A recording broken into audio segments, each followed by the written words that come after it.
नमस्कार, जोहार झारखंड देख रहे हैं आप। आपके साथ मैं हूं शिप्रा झा। बुलेटिन की शुरुआत करेंगे इस वक्त की बड़ी खबर से। बड़ी खबर लातेहार से आ रही है, जहां कर्मा पूजा की खुशी मातम में बदल गई। कर्मा डाल विसर्जन के दौरान डूबने से 7 लड़कियों की मौत हो गई है। घटना बालूमाथ के शेरेगाड़ा के मंडी टोला की है।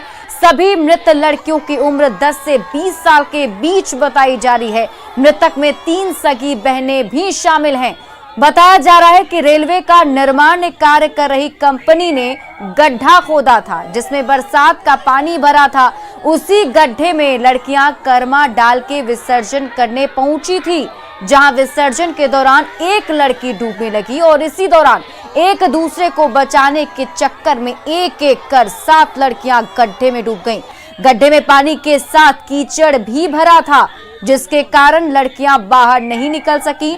मृतकों में 18 साल की रेखा कुमारी, 8 साल की लक्ष्मी कुमारी, 11 साल की रीना कुमारी शामिल हैं। ये तीनों सगी बहनें बताई जा रही हैं। और इसके अलावा 8 साल की मीना कुमारी, 15 साल की पिंकी, 7 साल की सुषमा कुमारी और 17 साल की सुनीता कुमारी के नाम भी शामिल हैं। घटना के बाद गुस्साए ग्रामीणों ने बालूमाथ चौक को जाम कर दिया है और ये लोग मुआवजे की मांग कर रहे हैं। मुख्यमंत्री हेमंत सोरेन ने भी घटना पर दुख जताया है। और इस खबर पर अधिक जानकारी के साथ हमारे सहयोगी संजय भारती हमारे साथ फोन लाइन पर जुड़े हुए हैं। संजय, फिलहाल क्या अपडेट है? जो आक्रोशित लोग प्रदर्शन कर रहे थे, मुआवजे की मांग कर रहे थे, प्रदर्शन अभी खत्म हुआ या जारी है? जी, आपको बता दें कि प्रदर्शन अभी लगातार जारी है और ग्रामीणों के द्वारा मुख्य 2 मांगे की जा रही है। पहला तो जो मांग है वो मुआवजे को लेकर के है। दूसरा, जो गड्ढे रेलवे निर्माण कार्य कर रही कंपनी ने खोदे हैं उस इलाके में, उन सभी गड्ढों को जल्द भरने की मांग ग्रामीण कर रहे हैं। ये दोनों चीजों को लेकर लगातार ग्रामीण प्रदर्शन कर रहे हैं और अभी भी जाम की स्थिति बालूमाथ चौक में बनी हुई है। हम आपको बता दें संजय, ये बताइए कि हम अक्सर ऐसा देखा जा रहा है कि कई बार जो बच्चे हैं वो गड्ढे में डूब जा रहे हैं और फिलहाल जो ये कर्मा पूजा विसर्जन के लिए वो लोग गए हुए थे, तो पहले से पता था कि कर्मा पूजा के लिए वो काम जो है वो किया जाता है, लोग वहां पर जाएंगे। तो इस पूरे हादसे का जिम्मेदार किसको माना जाए? बिल्कुल, क्योंकि जो गड्ढा बनाया गया था रेलवे निर्माण कर रही कंपनी के द्वारा, उन गड्ढों को भर दिया जाना चाहिए था। नहीं भरने से एक तालाब जैसी स्थिति वहां बन गई थी और भारी संख्या में पानी का जमाव वहां पर जल जमाव था, जिस कारण एक तालाब सी आकृति बन गई थी। इसी संदेश में बोले कि जो युवतियां थी घर के पास होने के कारण सभी कर्मा डाल का विसर्जन करने वहां गई थी। इसी दौरान कीचड़ में फंसकर लगातार एक को बचाने में लगातार एक दूसरे के साथ करीब 7 युवतियों की मौत वहां हो जाती है। जी, बहुत बहुत शुक्रिया संजय तमाम जानकारी के लिए। आवश्यक सूचना। हाल के दिनों में बिहार झारखंड में नदी, तालाब या जलाशयों में बच्चों के डूबने की खबरें आ रही हैं। ज्यादातर मामलों में लापरवाही सामने आ रही है। देखा जा रहा है कि परिजन बच्चों को अकेला छोड़ देते हैं। आपका अपना चैनल तमाम दर्शकों से अपील करता है कि अपने बच्चों पर नजर रखें। उन्हें नहाने के लिए अकेले जलाशयों में न जाने दें। अगर कोई पर्व या त्योहार है और जलाशय में जाना जरूरी है, तो अभिभावक बच्चों के साथ जरूर जाएं। अगर अभिभावक पहले से सचेत रहेंगे तो असमय मौत के इस तरह के मामलों को हम रोक सकते हैं। और इसी बीच एक बड़ी खबर राजधानी रांची से आ रही है, जहां रूपा तिर्की मौत मामले की जांच को लेकर सीबीआई की टीम रांची पहुंची है। ये बड़ी खबर आपको बता रहे हैं। सीबीआई की टीम रातू स्थित रूपा तिर्की के आवास पर पहुंचकर परिवार वालों से पूछताछ कर रही है। 3 मई को साहिबगंज महिला थाना प्रभारी रूपा तिर्की की संदिग्ध मौत हुई थी। पुलिस लाइन के सरकारी क्वार्टर में फांसी से लटका उनका शव मिला था। हाईकोर्ट के निर्देश के बाद मामले की जांच सीबीआई को सौंपी गई, जिसकी जांच के लिए सीबीआई की टीम जो है वो रांची पहुंची है। कुछ दिनों पहले सीबीआई की टीम जांच के लिए साहिबगंज भी गई थी और कुछ दिन पहले दिल्ली से जांच के लिए फोरेंसिक की टीम भी साहिबगंज पहुंचकर रूपा तिर्की के सरकारी आवास से सैंपल जुटाकर ले गई थी। तो फिलहाल सीबीआई की टीम जो है वो रूपा तिर्की के आवास पर पहुंची हुई है और परिजनों से पूछताछ किया जा रहा है। एसआई रूपा तिर्की की मौत के मामले को लेकर सीबीआई की टीम आज रांची पहुंची है और रूपा तिर्की के परिजनों से मामले की पूछताछ की जा रही है। आपको बता दें कि पिछले दिनों पूरे मामले को लेकर सीबीआई की टीम साहिबगंज जिले में भी अपनी दबिश दे चुकी है और वहां से भी तथ्यों को संकलित किया है। वहीं आज इस पूरे मामले को लेकर परिजनों से पूछताछ की जा रही है। आपको बताना चाहेंगे कि रूपा तिर्की का मौत के मामले को लेकर परिजनों ने हत्या की आशंका जताई थी, तो वहीं दूसरी तरफ प्रशासनिक जांच में ये सुसाइड का मामला सामने आया था, जिसके बाद परिजनों ने हाईकोर्ट में गुहार लगाते हुए पूरे मामले की जांच सीबीआई से कराने की मांग की थी, जिसके बाद हाईकोर्ट के निर्देश के बाद सीबीआई की टीम इस पूरे मामले की जांच कर रही है और इसी सिलसिले में आज सीबीआई की टीम रांची पहुंचकर रूपा तिर्की के परिजनों से पूछताछ कर रही है। फिलहाल देखना होगा कि सीबीआई की टीम की जांच में क्या कुछ तथ्य सामने निकल आते हैं और परिजनों से हुई पूछताछ में सीबीआई को कितनी मदद मिलती है इस पूरे मामले के अनुसंधान को लेकर। न्यूज़ 18 के लिए रांची से ओम प्रकाश। रांची में वीडियो जर्नलिस्ट बैजनाथ महतो पर जानलेवा हमला के खिलाफ पत्रकारों ने रांची के सभी थाना और डीएसपी कार्यालय पर धरना दिया है और हमलावरों की जल्द गिरफ्तारी की मांग के साथ पत्रकार सुरक्षा कानून लागू करने की मांग की। इसे लेकर पत्रकारों ने राज्यपाल के नाम एक ज्ञापन भी सौंपा। पत्रकारों का कहना है कि डीजीपी के आश्वासन के बाद भी घटना के एक हफ्ते बाद पुलिस के हाथ अब तक खाली हैं। इसी बीच एक और पत्रकार विनोद पांडे पर भी हमला हो गया। पत्रकारों ने राज्य की कानून व्यवस्था पर भी सवाल उठाया है। वीडियो जर्नलिस्ट हैं बैजनाथ महतो, उन पर जानलेवा हमला किया गया है और कल रात राहुल पांडे पर भी जानलेवा हमला किया गया। लगातार झारखंड राज्य में लगातार हमला होते जा रहा है पत्रकारों पर और यहाँ सुरक्षा व्यवस्था के नाम पर पुलिस कुछ भी नहीं कर रही है। गोड्डा में शिलान्यास के 9 महीने बाद भी सड़क का निर्माण कार्य शुरू नहीं हुआ है। इस बीच कार्य पूरा होने का बोर्ड भी लगा दिया गया। बसंत राय में गोपीचक से बेलडीहा तक 5 किलोमीटर सड़क बननी है। विधायक अमित मंडल ने जनवरी में इसका शिलान्यास किया था, लेकिन अब तक कार्य शुरू नहीं हुआ है, जबकि सड़क का निर्माण कार्य 24 जुलाई तक पूरा करने का लक्ष्य है। बोर्ड में कार्य पूरा होने की तारीख भी लिखी है। पूरे मामले पर अमित मंडल ने लापरवाह ठेकेदार पर कार्रवाई की मांग की है।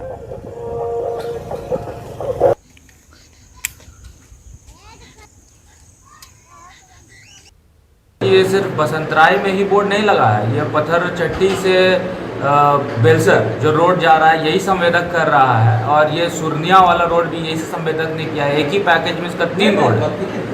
मेरी जानकारी में भी आया है कि बेलडीहा वाला जो सड़क है जो कि हम लोगों ने शिलान्यास किया था और इसको पूरा हो जाना चाहिए था, लेकिन संवेदक की लापरवाही के कारण ये काम अभी तक से चालू नहीं हो पाया है। संवेदक ने बोर्ड लगाया और कंप्लीशन डेट वहाँ पे डाल दिया है। मेरे ख्याल से 7वें महीने का डाला है। मेरी बात भी संज्ञान में मैंने एग्जीक्यूटिव को बोला है कि तुरंत इस संवेदक को ब्लैकलिस्ट किया जाए और फिर से काम रिसाइन करके काम दूसरे को अलॉट करके ये काम चालू होना चाहिए, क्योंकि वो रोड बहुत ज़्यादा जर्जर है और वहाँ पर आवश्यकता है कि काम जल्द से जल्द हो। इस सड़क से गुजरकर 2 पुश्तों की राजनीति गुजर गई है।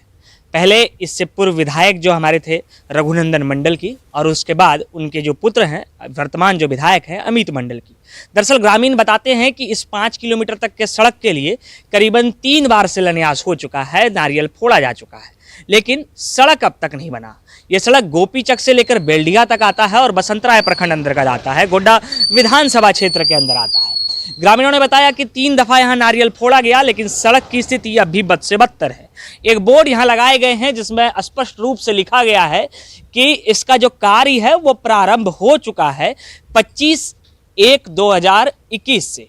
25/1/2021 से आज 7 से 8-9 महीने गुजर गए, लेकिन सड़क जो है अब तक कहीं भी काम शुरू नहीं हो पाया। सिर्फ वो बोर्ड पर ही लिखा रह गया कि यहाँ पर काम शुरू हुआ है। हम उम्मीद करते हैं कि इस सड़क के कार्य को जल्द से प्रारंभ कर दिया जाए और यहाँ के ग्रामीणों को जो ये जद्दोजहद करना पड़ रहा है। बताते हैं कि इस 5 किलोमीटर के लिए जब बसंतराय जाते हैं तो करीबन यहाँ से बसंतराय जाने में इन्हें 1 आध घंटा लग जाता है, क्योंकि सड़क इतना ख़राब है कि बीच के जो रास्ते हैं वहाँ अगर 2 पैसेंजर जा रहे हैं तो एक को उतार कर ही दूसरा गाड़ी पार करता है। स्थिति इतनी ख़राब है, तो हम उम्मीद करते हैं कि इस सड़क को जल्द से जल्द बना दिया जाए। गौरव झा, न्यूज़ 18, गोड्डा। पाकुड़ के महेशपुर प्रखंड स्थित तेलिया पोखर पंचायत में स्कूल के प्रधान शिक्षक और सहायक शिक्षक के खिलाफ लोगों का गुस्सा भड़क उठा है। मामला सोलपेटिया गांव के प्राथमिक विद्यालय से जुड़ा है, जहां ग्रामीणों ने आरोप लगाया कि स्कूल के प्रधान शिक्षक और सहायक शिक्षक ने स्कूल के पास लगे बबूल के पेड़ को काट लिया है। साथ ही स्कूल में लगे चापाकल में मोटर लगाकर पानी का कनेक्शन अपने घर तक जोड़ रखा है। ग्रामीणों ने इसकी शिकायत सीओ से की, जहां से कार्रवाई का आश्वासन मिला है। ये फोटो हाँ बेच दिया ये लोग। हम अभी कभी नहीं कुछ बोलते थे, ये लोग के साथ रहते थे, लेकिन आज ये गलत काम किया है। आइए अब उसका फोटो लीजिए। चलिए किसको काटा सर? किसके आदेश से गोचर का गाछ काटा? जबकि सरकार पेड़ लगा रहा है। पेड़ लगा रहा है सरकार, बबूल का पेड़ जो कि झारखंड का सबसे बड़ा ई होता है, उसी को काट रहा है सर। देवघर में देवीपुर के बंगोड़ा गांव में ट्रांसफार्मर जलने से पिछले 6 महीने से बिजली नहीं है, जिससे ग्रामीणों में आक्रोश है। हालांकि अभियंता ने ट्रांसफार्मर को जल्द बनवाने का भरोसा जरूर दिया है, लेकिन उसके बाद गांव के 12 लोगों पर बिजली चोरी का मामला भी दर्ज करा दिया गया है, जिससे गुस्साए ग्रामीणों ने डीसी से गुहार लगाई है। न है और हमने कहते लिखे पढ़े दिलिए ना, अब वीडियो साहब वाले तहाँ कल के मफत जलाता है, इनका ऑनलाइन कर दिल के 3-4 पर केस कर दिल के। और हम लोग झाड़ू को कहते हैं, वही बिजली लाइन मैन है उसको कहते हैं, तो वो नहीं ध्यान देता है उतना, जो ऊपर से कीजिए। एक दिन एसडीओ अचानक आया, एसडीओ आके 2-4 घर में लाइन भी काटा। और जामताड़ा में सालों से बंद बर्न यूनिट को चलाने के लिए कवायद अब तक नहीं की जा रही है। एक तो सदर अस्पताल से 2 किलोमीटर दूर बर्न यूनिट बनाया गया है, ऊपर से सालों से बंद रहने के कारण मरीजों को धनबाद रेफर कर दिया जाता है। लोगों की माने तो अगर ये बर्न यूनिट सदर अस्पताल परिसर में ही होता तो सदर अस्पताल के ही कोई डॉक्टर इलाज कर पाते, लेकिन अस्पताल से दूरी और चिकित्सकों के अभाव में ये बंद रहने से लोगों के पास धनबाद जाने की मजबूरी होती है। झारखंड के कई इलाकों में बदलते मौसम की वजह से बच्चे वायरल फीवर के शिकार होने लगे हैं। रांची में तो इन दिनों वायरल फीवर के कई बच्चे शिकार हो रहे हैं। रांची सदर अस्पताल में इलाज के लिए कई बच्चों को लेकर उनके परिजन पहुंचे। हालांकि अच्छी बात यह है कि रांची सदर अस्पताल में बेड की दिक्कतें नहीं हैं। बेहतर तरीके से वायरल फीवर के शिकार बच्चों का इलाज किया जा रहा है। दरअसल बदलते मौसम ने बच्चों को अपनी चपेट में लेना शुरू कर दिया है। 30 बेडेड है हम, और पीडियाट्रिक्स का वार्ड है, उसमें भी हमारा 30 बेडेड है, तो हमारा पूरा बेड का अवेलेबिलिटी है और हम एडमिट कर रहे हैं। अभी भी हमारे पास बहुत सारे बच्चे हैं, आप जाके देख सकते हैं। फीवर अचानक फीवर हो गया, उसके बाद तो वही उसको फिर यहाँ पे फिर इमरजेंसी लेके आना पड़ा। तो क्या बहुत तेज बुखार। बोकारो सदर अस्पताल में वायरल फीवर के मरीजों की संख्या बढ़ती जा रही है। मरीजों में बच्चों की संख्या ज्यादा है। हालांकि उपाधीक्षक ने कहा कि वायरल फीवर से निपटने के लिए अस्पताल में पूरी व्यवस्था है।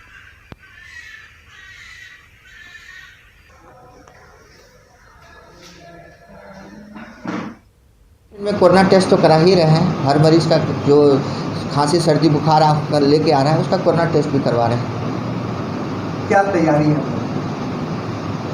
हमारे पास समुचित मात्रा में बेड है, हमारे पास समुचित मात्रा में ऑक्सीजन है, हमारे पास समुचित मात्रा में डॉक्टर्स हैं। हम लोग सक्षम है उसके इलाज करने के लिए।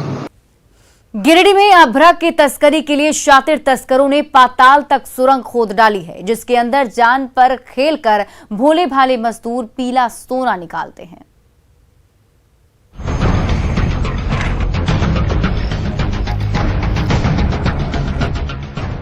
धरती से पाताल तक खुदी इन्हीं अंधेरी सुरंगों के अंदर दिन के उजाले में अभ्रक का काला खेल होता है।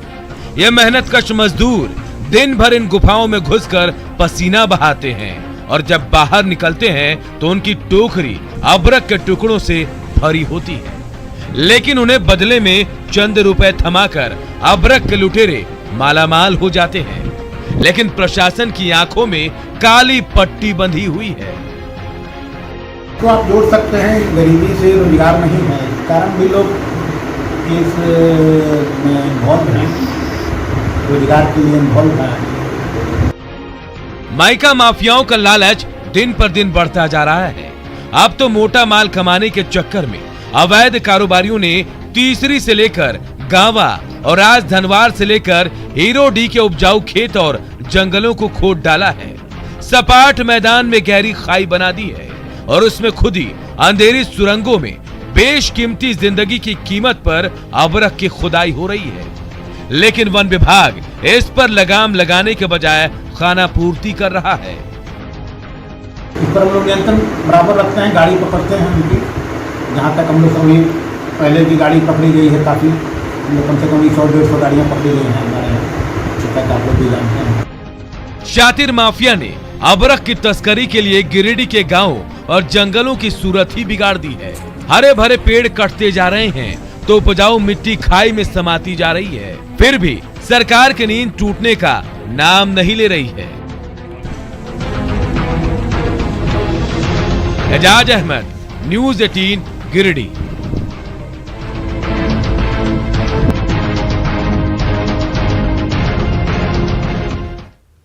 रांची के हैवी इंजीनियर कॉरपोरेशन यानी HEC में प्लांट के भीतर स्मार्टफोन के इस्तेमाल की मनाही की गई है। प्लांट में काम करने वाले परमानेंट स्टाफ, ट्रेनी और बाकी लोगों के अलावा यहां आने वाले किसी भी विजिटर को स्मार्टफोन लाने की इजाजत नहीं होगी। इसे लेकर नोटिस जारी कर दिया गया है। हालांकि प्लांट में सीनियर लेवल के जो अधिकारी हैं उनको इस आदेश से मुक्त किया गया है। वहीं इस फैसले का मजदूर संघ ने विरोध किया। संघ का कहना है कि कर्मचारियों को 5 महीने से सैलरी नहीं मिली है। ऐसे में मुख्य मुद्दे से ध्यान भटकाने के लिए कंपनी ने यह फैसला लिया। 30 सितंबर से यह फैसला लागू होगा। हम तो शुरू से छोटा ही फोन रखे हैं, ये सही चीज नहीं है। स्मार्टफोन जब लागू हो गया तो अब हम लोग आगे चल रहे हैं, फिर बैक कर रहे हैं आप, तो ये बैक नहीं होना चाहिए। सही है, स्मार्टफोन तो नहीं लाना है, सर्कुलर निकाला है। एक जो अभी आदेश आया है कि कर्मचारी स्मार्टफोन नहीं ला सकते हैं, कैमरे वाला फोन है, छोटा वाला फोन लाएंगे सिर्फ बात करने के लिए। ध्यान ज्यादा भटकता है, काम नहीं करते हैं क्या आप लोग? काम तो होता ही है। प्रबंधन ऑर्डर निकाला है पर ये इम्प्लीमेंट होने में संभावना हमको कम लगता है। देश डिजिटल दुनिया की ओर बढ़ चुका है। ये चाहता है कि देश दुनिया से मजदूर को काट कर रखें, संभव नहीं है। ये मोदी जी के डिजिटल इंडिया के खिलाफ बात है। झारखंड में मंदिर खोलने को लेकर राज्य सरकार की ओर से गाइडलाइन जारी करने के बाद भक्तों में खुशी है। मंदिर खुल जाने के बाद पूजा करने लोग मंदिर पहुंचने लगे हैं। कई महीनों से बंद गिरिडीह के राजधनवार स्थित झारखंड धाम मंदिर भी खुल चुका है। मंदिर के गर्भ में 2 शिवलिंग होने की वजह से इस मंदिर में बड़ी तादाद में लोग पूजा करने पहुंचते हैं। मंदिर खोले जाने के राज्य सरकार के फैसले का इलाके के लोगों ने स्वागत किया है। ये लॉकडाउन खुलने के बाद स्थानीय पंडा, स्थानीय व्यवसायी, दुकानदार सबको खुशी का लहर दौड़ा है कि पुनः फिर पटरी पर लौट आएंगे। ऐसे 2020 से 2021 तक बहुत लोग जो है सो झेला।